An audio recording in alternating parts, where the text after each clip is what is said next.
ஒருமுறை ஸல்லல்லாஹு அலைஹி வஸல்லம் அவர்கள் பள்ளியில் அமர்ந்து குறைஷி தலைவர்களோடு பேசிக் கொண்டிருக்கிறார்கள். ஏனென்றால் இவர்கள் மிக முக்கியமானவர்கள். இவர்களை இஸ்லாத்திற்குள் நாம் கொண்டு வந்து விட்டால் இவர்களுக்கு பின்பு ஒரு பெரும் படையவே நாம் இஸ்லாத்திற்குள் கொண்டு வர முடியும் என்ற எண்ணம். அப்பொழுது ஒரு சஹாபி, பார்வையற்ற சஹாபி, அப்துல்லாஹ் இப்னு உம்மி மக்தூம் என்ற ஒரு சஹாபி, அவர்கள் பள்ளிக்குள் வருகை புரிகிறார்கள். ஸல்லல்லாஹு அலைஹி வஸல்லம் அவர்கள் சற்று முகம் சுளித்து விட்டார்கள். ஏனென்றால் நாம் பெரிய ஆட்களுடன் பேசிக் கொண்டிருக்கிறோம். இந்த நேரத்தில் இவர் வந்து விட்டாரே, அதாவது அப்துல்லாஹ் இப்னு உம்மி மக்தூமுக்கு பார்வையற்ற ஒரு சஹாபி, அவர் பள்ளியில் என்ன நடக்கிறது என்பது தெரியாமல் உள்ளே வந்து விட்டார். ஆனால் ஸல்லல்லாஹு அலைஹி வஸல்லம் அவர்கள் சற்று முகம் சுளித்தார்கள். இதை கண்டித்த இறைவன் அல்லாஹ் உடனடியாக 7 வானங்களை தாண்டி அர்ஷிலிருந்து ஆயத்தை இறக்கி வைத்தான்.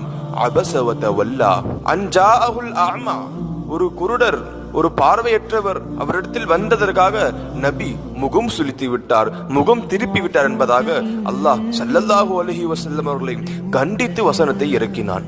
இன்று உலகத்தில் எத்தனையோ சலுகைகள் மாற்றுத்திறனாளிகளுக்கு வழங்கப்படுகிறது என்றாலும் 1400 வருடத்திற்கு முன்பாகவே இஸ்லாமிய மார்க்கம் மாற்றுத்திறனாளிகளை அங்கீகரித்து விட்டது என்பதை விலங்குகளும் தௌஃபீகை வல்ல ரஹ்மான் தந்தருள் புரிவானாக.